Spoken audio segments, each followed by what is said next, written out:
ہو گئے ہیں۔ اللہ کو دیکھو، ہر ایک کو اپنا نام عزیز ہوتا ہے، اللہ نے اپنا نام اللہ رکھا ہے، ہم نے کہا خدا خدا خدا خدا، اور یہ پٹھان کہتے ہیں خدا پاکا خدا پاکا خدا پاکا، یہ ایک یا اور لگا دیتے ہیں۔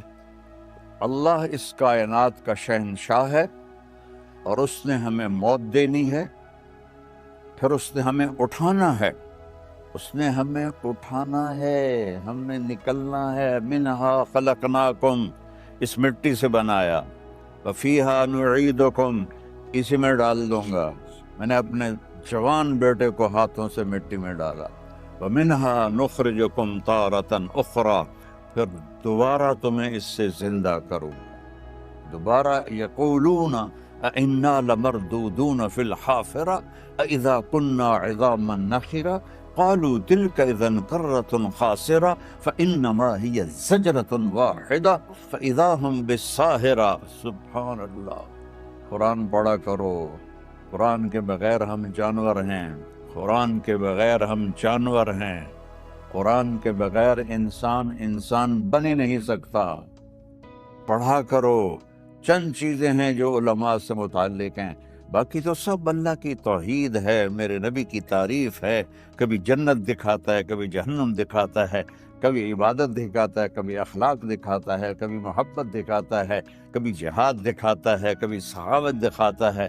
قرآن تو ایک رنگین خوبصورت دسترخوان ہے جس پر ہر قسم کے کھانے چنے ہوئے ہیں۔ اللہ نے 2 دسترخوان اتارے ہیں زمین پر، ایک روٹی پانی کا دسترخوان ہے جس سے پیٹ بھرتا ہے، ایک قرآن کا دسترخوان ہے جس سے روح بھرتی ہے، جس سے دل بھرتا ہے، جس سے اندر بھرتا ہے۔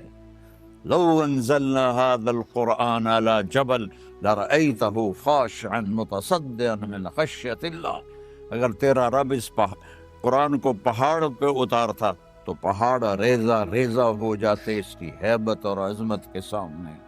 انہ قول فصل، یہ فیصلہ کن ہے، لا ریب فی، یہ ہر قسم کے شک و شبہ سے بلا تر ہے۔ جو اس نے کہہ دیا اسے کوئی مٹا نہیں سکتا، کیونکہ یہ میرے اللہ کا کہنا ہے۔ اللہ نے تورات لکھوائی، زبور لکھوائی، بائبل انجیل لکھوائی، اور قرآن کو خود بولا۔ اللہ قرآن کو خود بولا، یہ اللہ کی ذات سے نکلا ہوا کلام ہے، لہذا اس کو کوئی بدل نہیں سکتا۔ آج تک کتنی کوششیں ہوئیں کہ قرآن بدلا جائے، نہیں بدلا گیا، نہ یہ بدل سکتا ہے۔ کہ اِنَّا لَهُ لَحَافِظُونَ، یہ قرآن پھر ہمیں بتاتا ہے کہ مجھے اس اللہ کے سامنے جانا ہے اور مجھے اس کو راضی کر کے جانا ہے۔ فَمَنْ زُحْزِحَ عَنِ النَّارِ وَأُدْخِلَ الْجَنَّةَ فَقَدْ فَازَ، وہی کامیاب ہے جو اللہ کو راضی کر کے دوزخ سے بچ گیا اور جنت میں چلا گیا، اور وہی ناکام ہے۔ الَّذِينَ خَسِرُوا أَنفُسَهُمْ قُلْ إِنَّ الْخَاسِرِينَ الَّذِينَ خَسِرُوا أَنفُسَهُمْ يَوْمَ الْقِيَامَةِ، کون ناکام ہے؟ جو قیامت کے دن ناکام ہو گئے۔ وہ کیسی ناکامی ہے؟ لَهُم مِّن فَوْقِهِمْ ظُلُلٌ مِّنَ النَّارِ وَمِن تَحْتِهِمْ ظُلُلٌ، ان کے اوپر بھی آگ چھائی ہوگی، ان کے نیچے بھی آگ چھائی ہوگی۔ ذَلِكُمُ اللَّهُ رَبُّكُمْ، یہ ہے تمہارا سچا رب جو تمہیں اس سے ڈرا رہا ہے۔ یا عباد فاتقون، یہ دنیا کی ایک چھوٹی سی ماچس کی تیلی اپنے اوپر ہم برداشت نہیں کر سکتے ہیں، تو انہا لظا نزاعۃ للشوا فانذرتکم نارا تلظی یصلی النار الکبری فیعذبہ اللہ العذاب الاکبر، جس کو اللہ کہے بہت بڑی آگ ہے، وہ کیا بلا ہوگی۔ تو بھائیو، دنیا میں سب سے زیادہ آسان ہے اللہ کو راضی کرنا۔ اللہ کی قسم ممبر پہ بیٹھ کے کہہ رہا ہوں، دنیا میں سب سے زیادہ آسان ہے اللہ کو راضی کرنا، اور بہت مشکل ہے انسانوں کو راضی کرنا، بہت مشکل ہے انسان کو راضی کرنا۔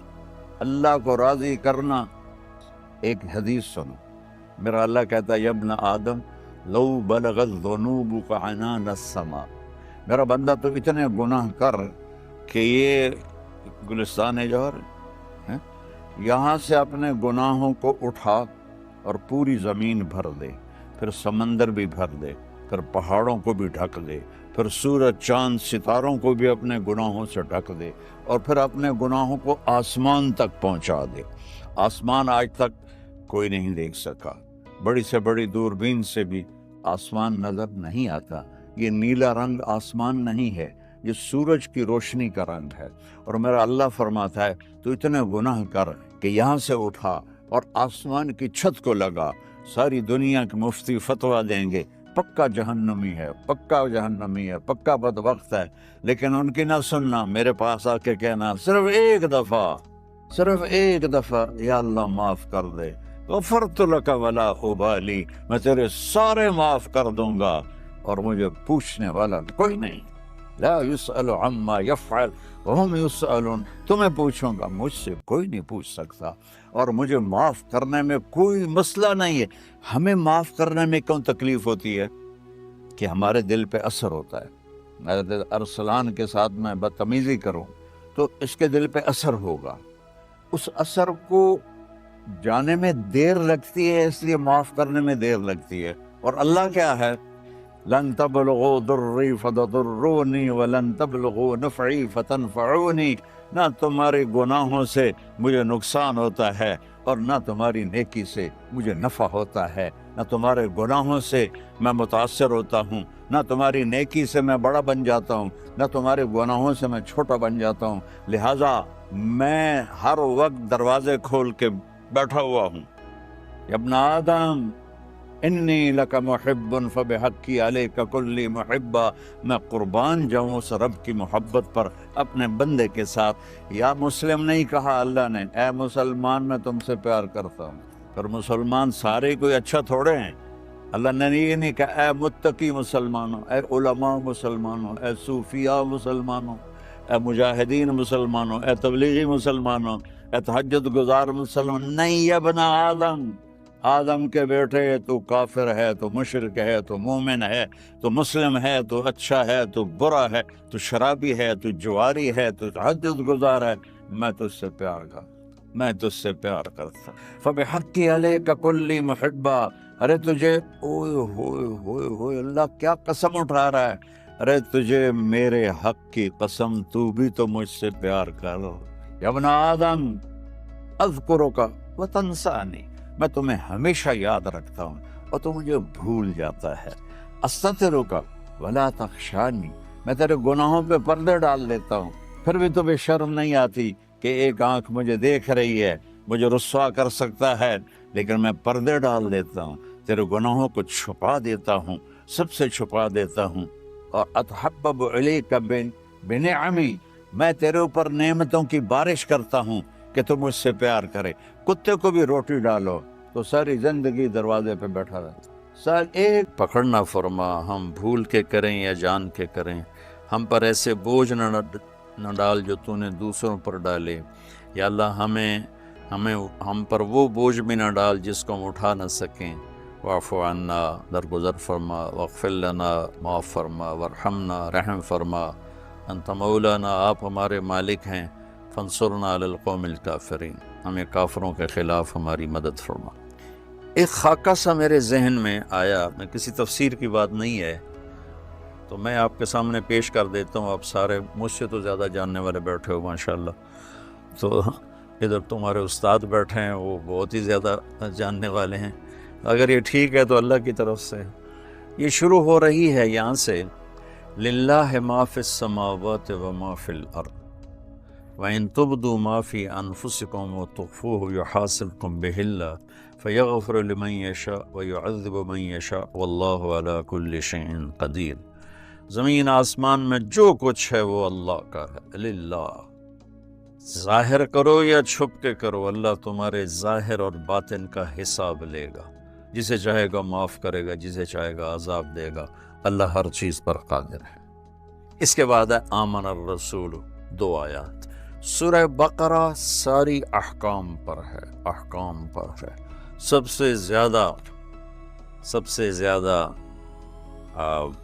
احکام پر مشتمل سورہ بقرہ ہے، سب سے لمبی 286 کی آیات، اور بھری پڑی ہے احکام، حلال حرام، جائز ناجائز، معاشرت، معیشت، کاروبار، زندگی، عبادت، حج، عمرہ، زکوٰۃ، ہر چیز سے بھری پڑی۔ تو حکم کی عظمت آتی ہے حاکم کی عظمت کے ساتھ۔ اتنے لمبے چوڑے احکام کس نے دیے؟ میں نے دیے ہیں۔ تو کہیں گے تو ہیں کون؟ اتنے لمبے چوڑے احکام کون ہے؟ حاکم کی عظمت ہوگی تو حکم کی عظمت آئے گی۔ ٹھیک ہے، یہ میری بات ٹھیک ہے نا؟ حاکم کی عظمت نہیں ہوگی تو حکم کی عظمت نہیں آئے گی۔ یہ دو جملوں میں، اس ایک آیت میں اللہ تعالیٰ نے سورہ بقرہ کے لیے تیار کیا ہے کہ یہ جتنا کچھ کہا گیا ہے، کہنے والا وہ ہے زمین اس کی، آسمان اس کا، پہاڑ اس کے، ندی نالے اس کے، دریا سمندر اس کے، موسم اس کے، چار پاؤں پہ چلنے والے اس کے، 2 پاؤں پہ چلنے والے اس کے، رینگنے والے اس کے، اڑنے والے اس کے، تیرنے والے اس کے، ماضی حال مستقبل پر وہ پوری طرح حکمران ہے۔ ان القوت للہ جمیعا، ساری طاقتوں کا مالک ہے۔ ان الامر کلہ للہ، سارے امر، سارے اختیارات اس کے اپنے ہاتھ میں ہیں۔ یمسک السماوات والارض ان تزولا، زمین آسمان کو گرنے سے تھام کے رکھا ہوا ہے۔ یغشی اللیل النہار، دن اور رات کا نظام چلا کے رکھا ہے۔ الشمس والقمر والنجوم مسخرات بامرہ، چاند، سورج، ستارے، سیارے اس کے غلام ہیں، اور اس کی ذات میں نہ کوئی شریک ہے، نہ کوئی بیوی ہے، نہ کوئی بچہ ہے، نہ کوئی مددگار ہے۔ وہ سب سے غنی ہے، کوئی کسی قسم کی محتاجی نہیں۔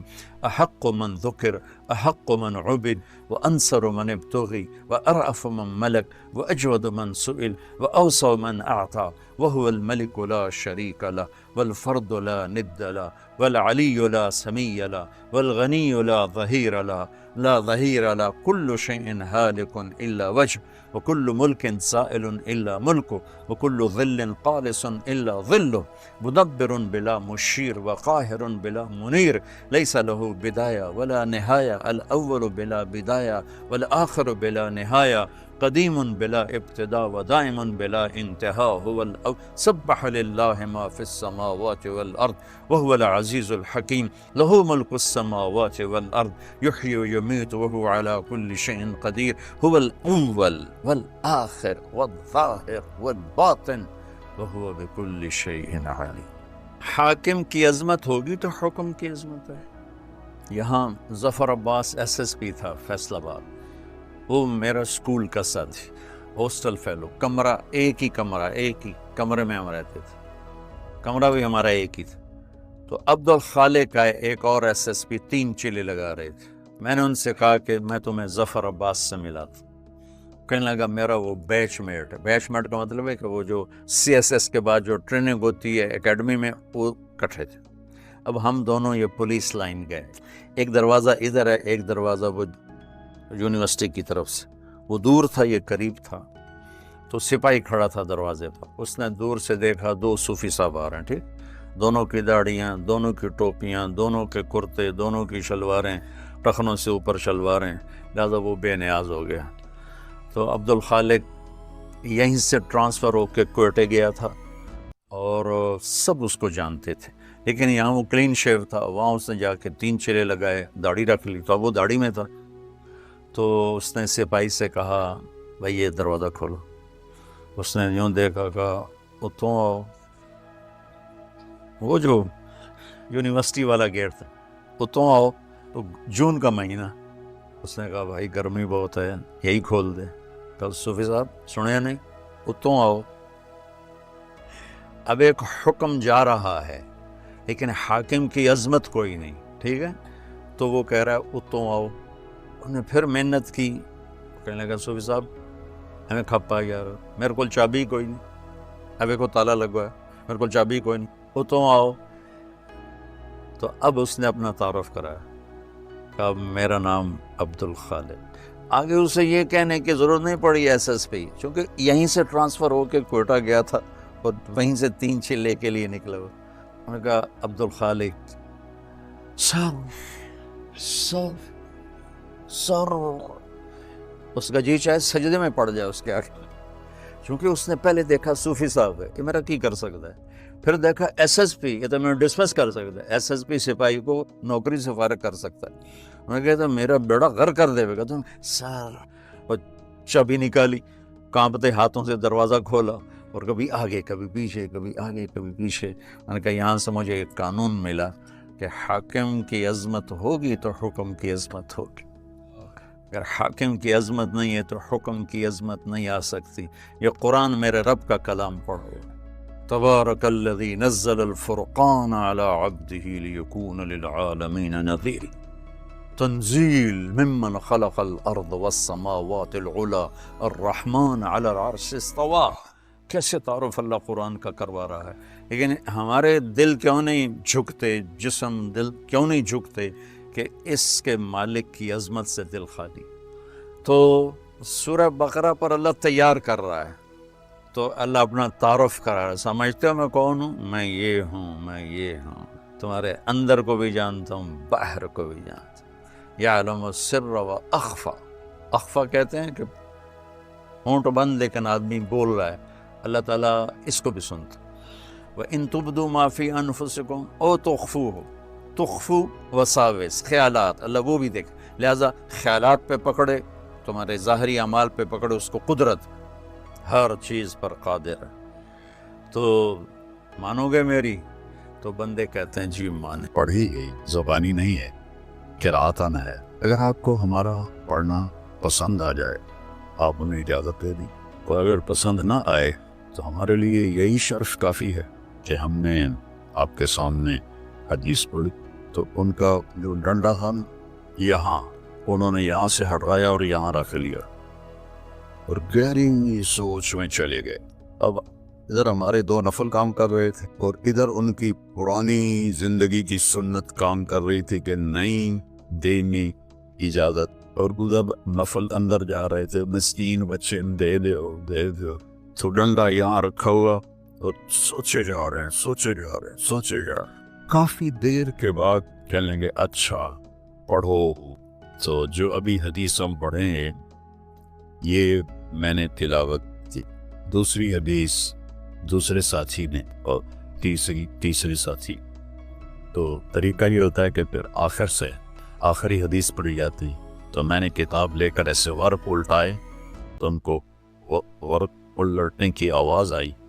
تو کہنے کہ نہیں بس آخر سے پڑھنے کی ضرورت نہیں ہے، میں تم تینوں کو اجازت دیتا ہوں، لیکن میری ایک گزارش ہے کسی کو بتانا نہیں.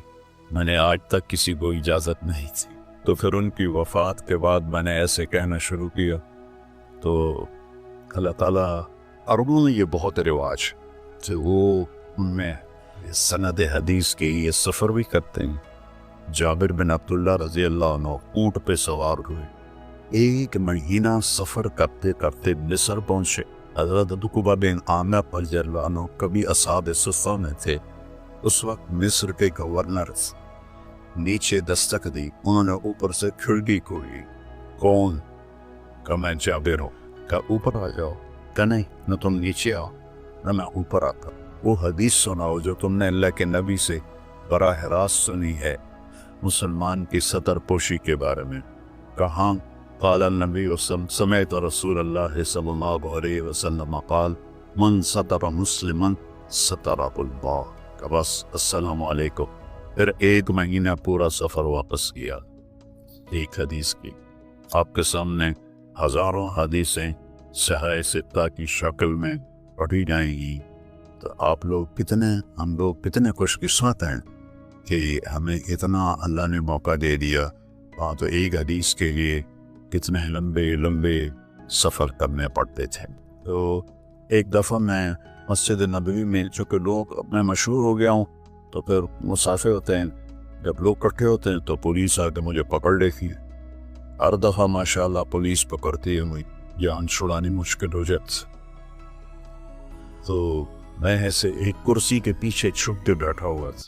3 نوجوان وہاں کی جو جامعہ مدینہ ہے وہاں کے، وہ میرے پاس آ گئے. کہنے لگے نستجیزک فی الحدیث، ہم آپ سے حدیث کی سند کی اجازت چاہتے. میں نے کہا او تعرفوننی، مجھے جانتے ہو؟ کہنے لگے لا. میں نے کہا فکیف تستجیزوننی، وأنتم لا تعرفونني کہنے کہ میری سیما کا تیرے چہرے سے ہمیں اندازہ ہوا. تو میں نے کہا جزاکم اللہ خیر.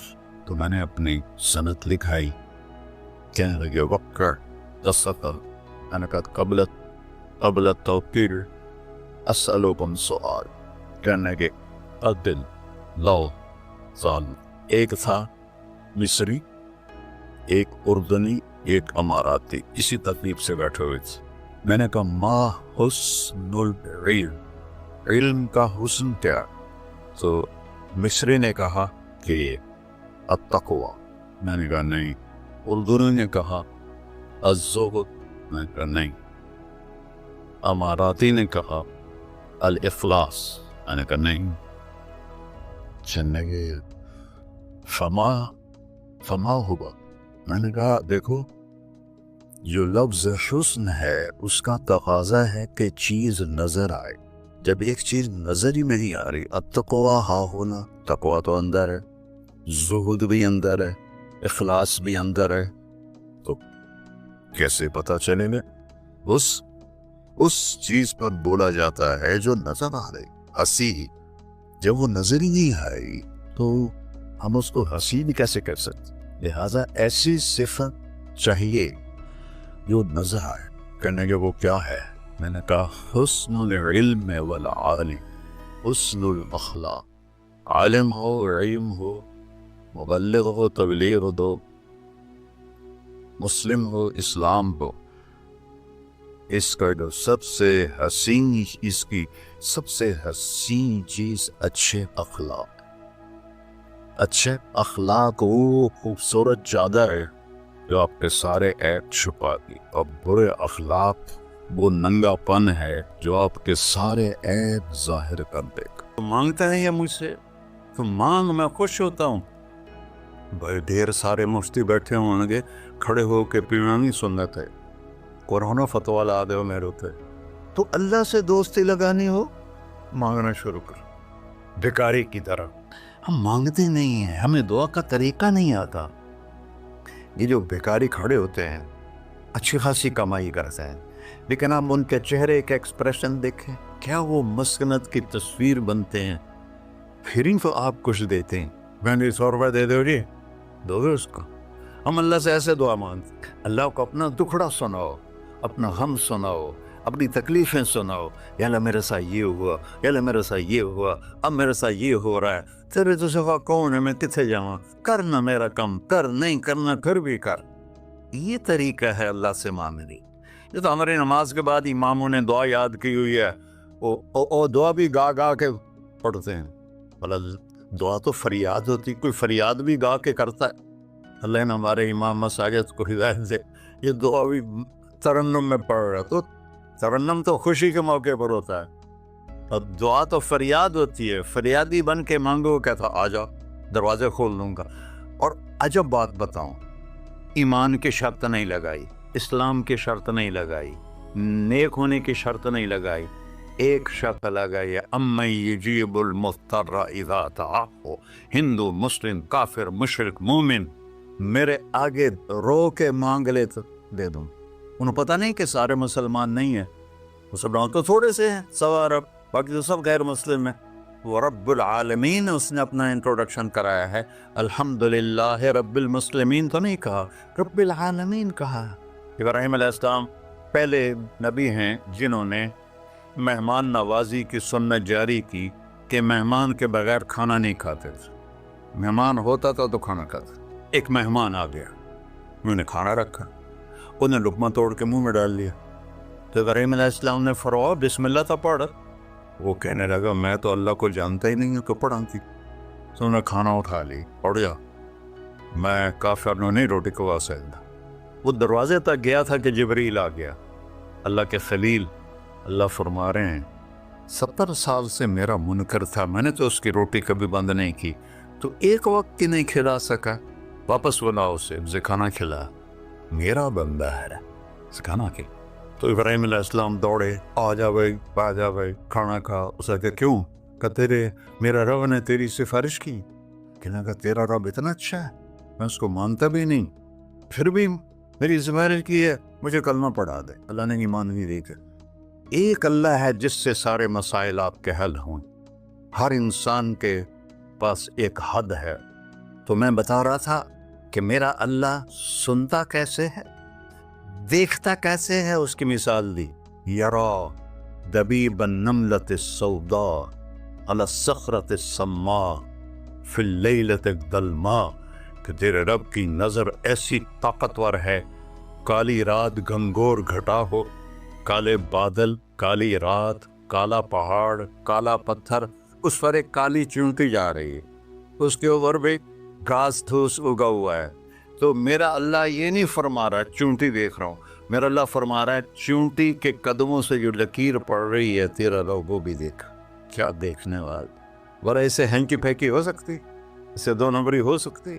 بلا رسلنا لدیہم یکتبون، جو بول رہے ہو، جو کر رہے ہو، یہاں دو بیٹھے ہیں، لکھے جا رہے ہیں. ما یلفظ من قول الا لدیہ رقیب عتید، تمہاری زبان سے بول نکلتے ہی فرشتہ اچک کے فائل میں لے لیتے. اور قیامت دن کہے گا اقرأ کتابک وَكُلَّ إِنسَانٍ أَلْزَمْنَاهُ طَائِرَهُ فِي عُنُقِهِ وَنُخْرِجُ لَهُ يَوْمَ الْقِيَامَةِ كِتَابًا مَنْشُورًا اقرأ کتابک کفیٰ بنفسک اليوم علیک حسیبا. میرے بندے یہ تیری فائل ہے، یہ کھول کے تمہیں دکھا رہا ہوں. کوئی ایک غلط لکھا ہو زیادہ کم مجھے بتا. کہے گا ما لہذا الکتاب، وہ مارے آ گیا، وہ ایک ہی ہو جائیں کتاب ہے، لا یغادر صغیرۃ ولا کبیرۃ الا احصاها، اس نے تو میری ہر نکی سکی چھوٹی بڑی ساری محفوظ کر دی. اللہ سے معاملہ ہے، اللہ سے معاملہ ہے. اور اللہ سے معاملہ اللہ کو راضی کرنا کتنا آسان. آپ لوگ آپس میں بھی کبھی کھڑ کھپڑ جاتے ہو، بابا من اس سے معاملہ نہیں کرنا، ایسے یہ نہیں کرنا، ایسے وہ نہیں کرنا، اور پھر موت تک بھی ان سے سلام نہیں کرتے ہو. اور میرا اللہ کہتا ہے ساری زندگی گناہوں میں گزار کے ایک دفعہ توبہ کر، سارے معاف کر. ترمذی شریف کا ایک واقعہ سنا تھا. میرے نبی نے فرمایا موسیٰ علیہ السلام کی قوم میں ایک نوجوان تھا مالدار، اس کا نام تھا کفی. روزانہ نئی لڑکی لاتا تھا رات کو، روزانہ نئی لڑکی اس کے کمرے میں آتی تھی. ایک رات ایک ایسی حسین لڑکی تھی، اس کے لیے 60 دینار 4.5 ماشے کا ایک دینار ہوتا ہے، کچھ 250 ماشے کے تولے بنا کر پھر ان کو 3 لاکھ سے ضرب دو تو پھر آپ کو پتہ چلے گا کہ اس کے پاس دولت کتنی تھی اور اس نے خرچ کیا کیا تھا. تو جب وہ کمرے میں آیا تو اس نے دیکھا وہ لڑکی رو رہی تھی. تو کفل نے کہا میں زبردستی تو نہیں لایا، رضامندی سے تیری لایا ہوں. تو اس نے روتے ہوئے کہا کفل میں بازاری عورت نہیں ہوں، مجھے بھوک نے یہاں پہنچا ہے. جیسے مولی یوسف میرا بیٹا بتا رہا تھا، جب میں طوائفوں سے ملا تو میں نے ان کی دبد بھری کہانیاں سنی تو میری آنکھیں نہیں، میرے دل رو رہا تھا، میرا کلیجہ پھٹ رہا تھا کہ ان کو طوائف بنانے والے یہ بڑے لوگ. غریبوں کی عزتیں بکتی ہیں اس وقت جب مالدار لوگ سخاوت چھوڑ دیتے تو غریبوں کی بیٹیوں کے ماتھے پر طوائف کا دھبا لگ جاتا. اس قدر میں نے ایک کو کہہ دیا بیٹی، وہ رونے لگی. مولانا صاحب سان تک کوئی بیٹی نہیں آتا تو سیڈے وڈے عالم ہو، میں نے بیٹی آخر ہے. ہاں انشاءاللہ کافی ٹائم. کفل نے جب اس کے آنسو دیکھے تو اس کو بھی رونا آ گیا. کہنے لگا تو میری بہن ہے، اسی عزت سے واپس چلی جا، پیسے بھی لے جا اور میرے لیے دعا کر، میں انسان نہیں ہوں، اللہ مجھے معاف کر دے. وہ لڑکی چلی گئی. کفل کو نہیں پتا کہ چند لمحے بعد کیا ہونے والا ہے. سڈن ڈیتھ ہو گئی اس کی، مر گیا. سارا شہر جانتا ہے کہ یہ انتہائی غلیظ انسان ہے اور میرا اللہ اس کی توبہ دیکھ چکا ہے. اب اگر یہ اگلی بات بکانے لگا ہوں یہ نہ ہوتی تو اس کو کوئی دفن کرنے نہ جاتا، پتھروں میں دبا دیتے. جب صبح ہوئی کفل کے دروازے پر نورانی سطر سے لکھا ہوا تھا ان اللہ قد غفر للکفل، اللہ نے کفل کو معاف کر دی. جاؤ اس کو عزت سے ہمارے پاس پہنچا. بتاؤ اس اللہ سے معاملہ کرنا کتنا آسان ہے. وہ سارے خزانوں کا مالک ہے. اس کے بتائے ہوئے طریقے کو چھوڑ کر ہم کہتے ہیں کہ کام بنے گا، اور اس کی بتائی ہوئی لائن پر کہتے ہیں کام نہیں بنے گا. اوپر اللہ رؤوف الرحیم، نیچے اللہ کا محبوب رؤوف الرحیم.